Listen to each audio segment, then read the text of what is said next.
Perak merupakan anak kepada Pendahara Seri Wak Raja Tun Perpatih Serdang. Bapanya juga pernah menjadi Pendahara Melaka dengan gelaran Seri Wak Raja ketika era pemerintahan Sultan Abu Syahid. Tun Perak mempunyai dua orang adik-beradik, iaitu Tun Kudu dan Tun Perpatih Putih.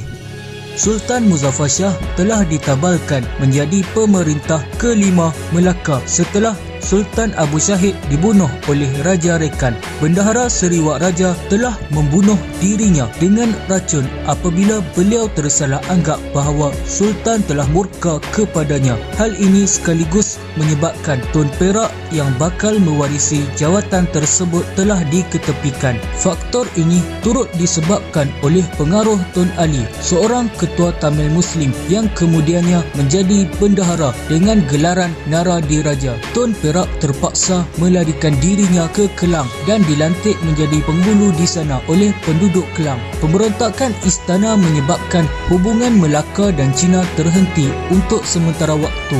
Hal ini sekaligus membuka peluang kepada Siam untuk menyerang Melaka.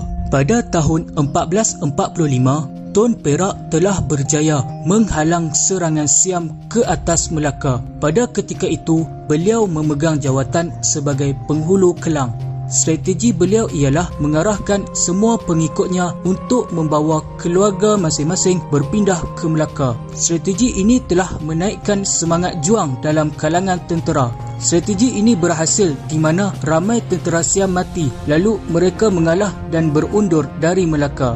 Berdasarkan petikan daripada Sulailatul Salatin, Tun Perak berkata, kurang-kurang ia berlawankan duli yang dipertuan, lebih ia berlawan kerana anak dan isterinya. Kebijaksanaan Tun Perak dalam mematahkan serangan Siam menyebabkan Sultan Muzaffar Shah melantik beliau menjadi penghulu Bendahari Melaka. Pada tahun 1456, Tun Perak telah dilantik untuk menjadi Pendahara Melaka oleh Sultan Muzaffar Shah setelah Tun Ali meletakkan jawatan setelah berkahwin dengan Tun Kudu, iaitu kakak Tun Perak. Pada tahun yang sama juga berlakunya serangan kedua oleh Siam. Siam ingin membalas dendam terhadap Melaka. Tun Perak telah mengetahuinya dengan lebih awal lagi. Beliau menyuruh seorang pemuda gila-gila untuk melanggar dan menterbalikkan sampan kepunyaan askar Siam. Sementara itu, beliau tampil dengan satu lagi strategi di mana beliau telah menggunakan jamung api berdekatan dengan pantai Batu Pahat, iaitu pantai sebelum sampai ke kawasan pantai Melaka.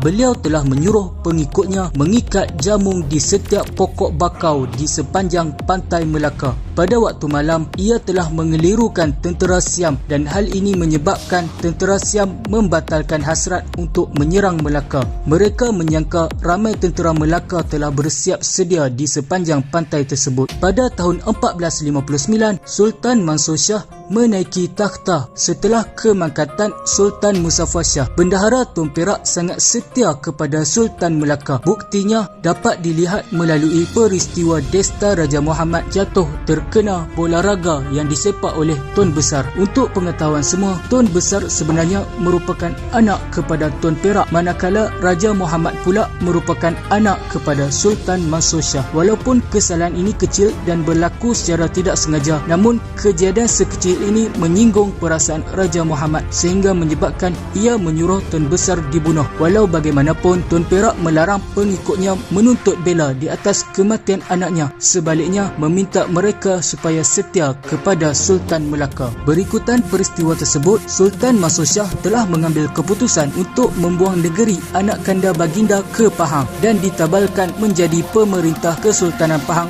yang pertama pada tahun 1470. Jadi, sejarah pemerintahan Kerajaan Pahang bermula daripada zuriat keturunan Raja Melayu Melaka. Bendahara Tun Perak telah berkhidmat sebagai bendahara kepada 4 orang sultan, iaitu Sultan Muzaffar Shah, Sultan Mansur Shah, Sultan Auladin Riayat Shah dan Sultan Mahmud Shah.